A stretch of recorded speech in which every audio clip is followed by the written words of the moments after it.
Hola queridos hermanos de la Iglesia de Nueva Filipos, es un gusto poder compartir con ustedes, aunque sea de manera virtual o a la distancia, siempre es lindo poder eh, estar con ustedes, es lindo, siempre es lindo poder compartir la palabra con ustedes como en este caso. Y bueno, por situaciones distintas, más que nada de cuidado de los pastores a nosotros por el tema de los contagios y demás, es que se da de esta forma la charla, la conversación, pero sobre todo el poder llevarles la palabra de Dios. Y como ustedes sabrán, yo soy Nicolás Durán, junto con mi esposa Noemí Sardielo, nos estamos preparando en el Ministerio de la Traducción de la Biblia y la Alfabetización. En poco tiempo, ya el 21 de febrero, vamos a estar viajando rumbo a Perú para estar estudiando allí durante un año y a eso y a nuestro llamado para la traducción de la Biblia con lenguas y comunidades en México es que le denominamos proyecto a toda lengua. Seguramente hayan visto el videíto que explica un poco qué es esto de proyecto a toda lengua, las etapas y demás. Y bueno, tomando eso que para nosotros es una verdadera pasión y es algo a lo que le ponemos muchas ganas, es que estaba un poco meditando en esto de, bueno, ¿qué es la Biblia? Ustedes van a poder ver allí en la presentación esa gran pregunta de ¿qué es la Biblia? Y estoy casi seguro que muchos de ustedes tienen una respuesta inmediata. Pueden decir es la palabra de Dios, pueden decir incluso las utilidades, para qué sirve, pueden incluso hasta explicar qué es la Biblia citando algunos pasajes de la palabra de Dios. Y en esta oportunidad hice algún resumen nomás de algunas cosas importantes que podrían entrar en el concepto de la Biblia. Y eso es lo que quiero poder meditar con ustedes hoy y que me acompañen en la lectura de la palabra de Dios. Eh, el pasaje que vamos a estar estudiando es Segunda de Crónicas, ¿bien? Pero desde el Génesis al Apocalipsis podemos encontrar verdades, pero sumamente importantes para nuestra vida. Podemos decir que la Biblia es uno de los libros más influyentes a lo largo de toda la historia, y es por eso que año tras año encabeza la lista de los libros más vendidos, porque se publica y cada vez en idiomas nuevos, por así decirlo, o se publican nuevos idiomas cada vez. Es un compendio de libros, tenemos de distintos géneros, tenemos libros históricos, libros poéticos, libros que narran una historia casi heroica y aquellas historias de los conocidos héroes de la fe, y tenemos grandes enseñanzas, ¿bien? Además, en la Biblia podemos explorar grandes preguntas filosóficas o existenciales de por qué existimos, de cómo fuimos creados y un montón de cosas más, hermanos, que, como dije antes, estoy seguro que ustedes esto ya lo sabían, pero quiero que me puedan ir acompañando en este pensar, en esta enseñanza también. La palabra de Dios, como dice Segunda de Timoteo 3:16, dice que toda escritura inspirada por Dios es útil para enseñar, para redarguir, esto es para dar argumento, para corregir y para instruir en justicia. Nos corrige, nos ayuda, nos anima.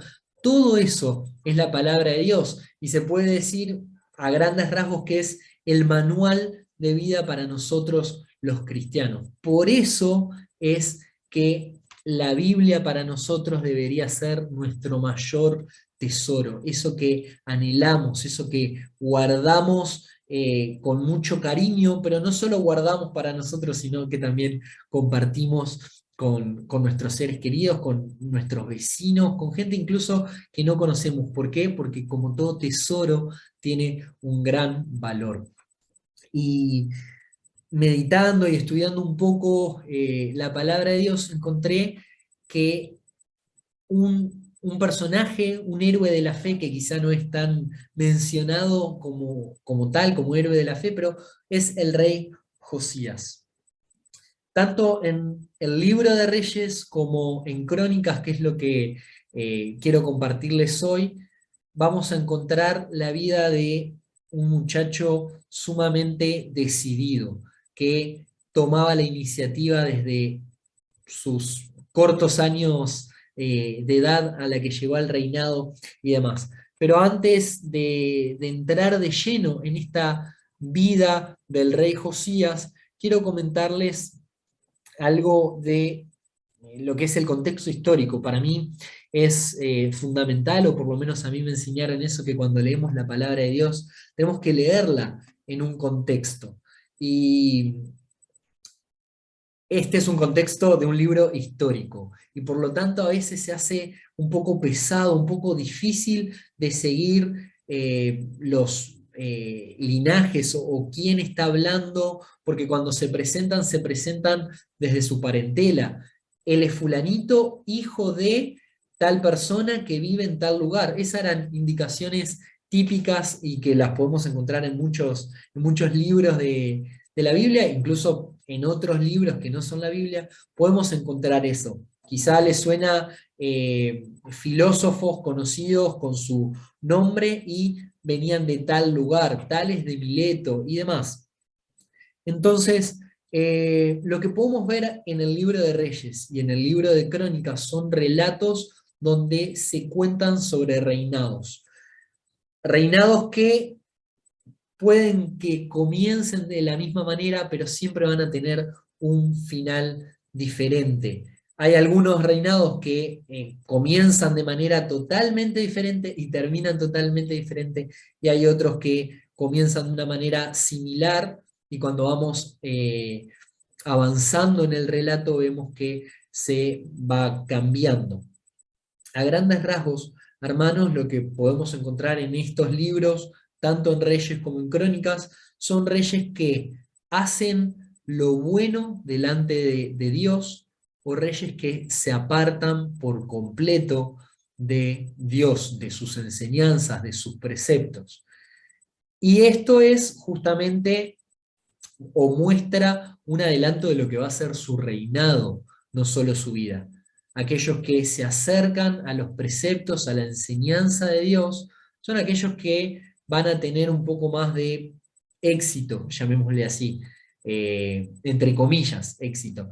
Y aquellos que se alejan de Dios, aquellos que iban en pos de ídolos, que levantaban imágenes, vamos a ver en el final del relato que sus reinos casi eran destruidos. Llegaban enemigos, los atacaban, destruían sus murallas y demás. Pero entendiendo un poco este contexto histórico, es que aparece el rey Josías. Bien, Josías tenía una descendencia con una fama bastante mala.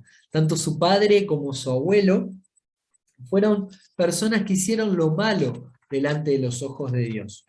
Tanto su eh, abuelo Manasés como su padre Amón hicieron las cosas verdaderamente mal. Levantaron imágenes de ídolos, sembraron, por así decirlo, la idolatría en todo el reinado, andaban tras de magos, hechiceros y bueno, un montón de cosas que claramente no le agradan a Dios y van en contra de lo que Dios enseñaba. Y este era el ejemplo o lo que Josías pudo ver desde chico. Su padre, o lo que conocía también de las historias de su abuelo, eran reyes que se alejaron por completo de lo que Dios enseñaba. Y cuenta el relato ya comenzando en Segunda de Crónicas 34, que es lo que vamos a estar leyendo hoy. Dice ya el versículo 1. Josías tenía 8 años cuando comenzó a reinar, y reinó en Jerusalén 31 años. Hizo lo recto delante de los ojos del Señor y siguió los pasos de su antepasado David, sin apartarse ni a derecha ni a izquierda. llegó a los 8 años de edad al reinado, para que puedan entender un poco y tener presente esta parte del contexto histórico. Su padre había sido un rey tan malo, no solo delante de los ojos de Dios, sino delante de todo el reinado, que a los 2 años de ser rey, quienes estaban a su alrededor hicieron un complot para matarlo, y de hecho pasó así. Y es allí que aparece Josías, que con solo 8 años tiene que tomar esa decisión de llevar a cabo el reinar, por así decirlo, y ser responsable de toda una generación, de toda una población y demás. Pero dice el relato que Josías sabía qué camino seguir, y dice que siguió los preceptos y los caminos de Dios, a tal punto que dice que su antepasado fue David. No menciona que su antepasado fue Amón o Manasés, que hicieron lo malo, sino que aparece David como su antepasado directo, aquella persona conforme al corazón de Dios. Y eso es hermoso cuando podemos ir descubriendo esas cosas. Si seguimos en el relato, ya el versículo 3 dice: a los 8 años de su reinado, cuando aún era un jovencito, Josías comenzó a buscar al Dios de David, su padre. A los 12 años comenzó a limpiar a Judá y a Jerusalén, quitando los lugares altos y las imágenes de acera y las esculturas e imágenes fundidas. Esto es todo lo que era idolatría, todo lo que estaba puesto allí en Judá o en Jerusalén para adorar a cualquier otra cosa que no sea Dios. Josías se tomó el trabajo de él mismo y mandó a sus súbditos, digamos, a quitar todo eso. Justamente uno de los verbos que usa acá en esta versión dice: Josías mandó limpiar a Jerusalén y a Judá de toda esa idolatría. Dice en el 4: quitaron de su vista los altares a los Baales e hizo pedazos las imágenes del sol que estaba puesta en la cima. Despedazó también las imágenes de acera y las esculturas de estatuas fundidas. En el 5 dice: quemó además sobre sus altares los huesos de los sacerdotes y limpió a Judá y a Jerusalén. Vuelve a mencionar esto de limpió a Jerusalén y a Judá. Y esto un poco para que ustedes vean el trasfondo de quién estamos hablando. Cuando hablamos de Josías, hablamos de una persona que fue rey, pero una persona decidida, con convicciones fuertes, que sabía dónde estaba parado, a dónde quería ir, qué es lo que tenía que hacer, qué es lo que no tenía que hacer. Por eso, cuando leo este pasaje y avanzo en el relato, que vamos a estar leyendo a partir del 8 y demás, casi hasta el final nos vamos a ir de este capítulo, yo lo que veo son 4 actitudes firmes para replicar. 4 actitudes que vos, que yo, que cualquiera que las puede leer y tomar nota, puede decir: ok, quiero esto para mi vida, quiero actuar como hizo Josías acá, en este momento puntual. Entonces, de esas 4 actitudes, la primera la podemos encontrar en el versículo 3 y más adelante en el 8. Voy a estar leyendo la versión Reina Valera contemporánea, que tiene un lenguaje un poco más simple de entender. Y dice: a los 8 años de su reinado, cuando aún era un jovencito, Josías comenzó a buscar a Dios de David, su padre. A los 12 años comenzó a limpiar a Judá y a Jerusalén, quitando los lugares altos y las imágenes de acera y las esculturas e imágenes fundidas, como leíamos. Dice el 8: a los 18 años de su reinado, cuando ya había limpiado el país y el templo, o sea, todo esto fue un proceso que le llevó años, dice: cuando ya hubo terminado eso, Josías envió a Safán, hijo de Azalía, al gobernador de la ciudad Maseías, y al canciller Joach, hijo de Joacás, a que repararan el templo del Señor su Dios. Y acá está la primera actitud, que es tomar la iniciativa. A esta altura, acá dice que pasaron 18 años de su reinado. Lo que pasó en el medio es que el reinado estaba en completa ruina. No solo había altares, idolatría por todas partes, sino que literalmente estaba en ruinas. Otros reinos habían invadido, habían destruido, esas cosas que sabemos que por películas o libros sabemos que pasaban.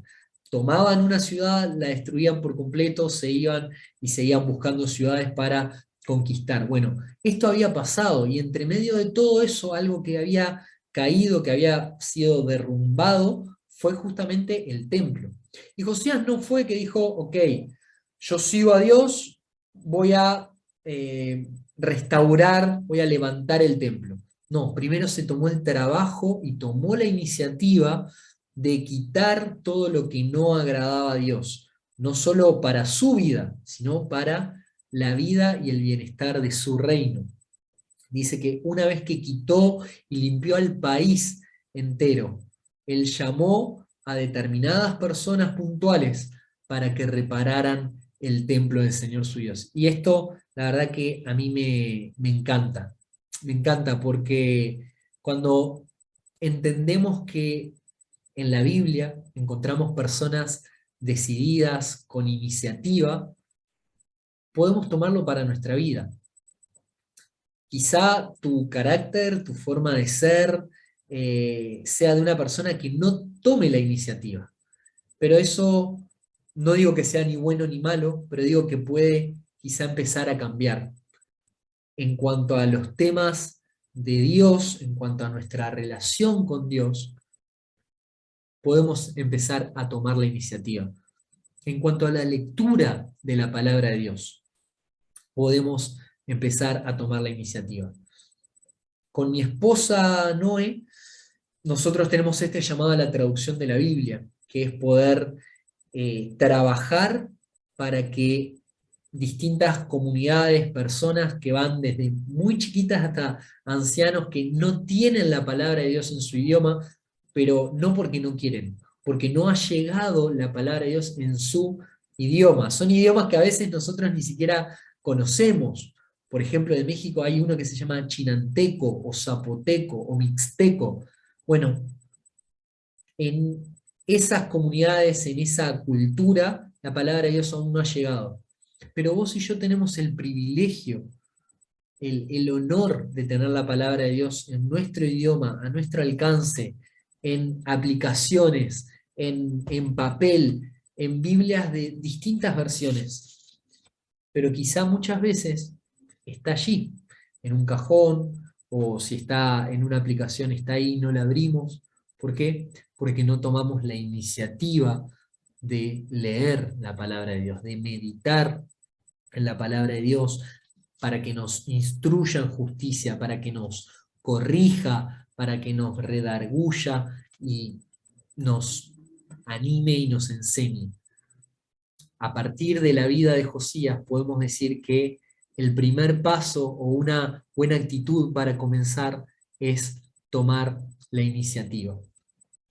El relato sigue y, y lo que dice es, en esta versión de Crónicas, lo que comenta, que no lo vamos a leer, pero para que vayan teniendo un poco del contexto, es que manda a determinadas personas con funciones específicas a tareas concretas para esa reconstrucción del templo.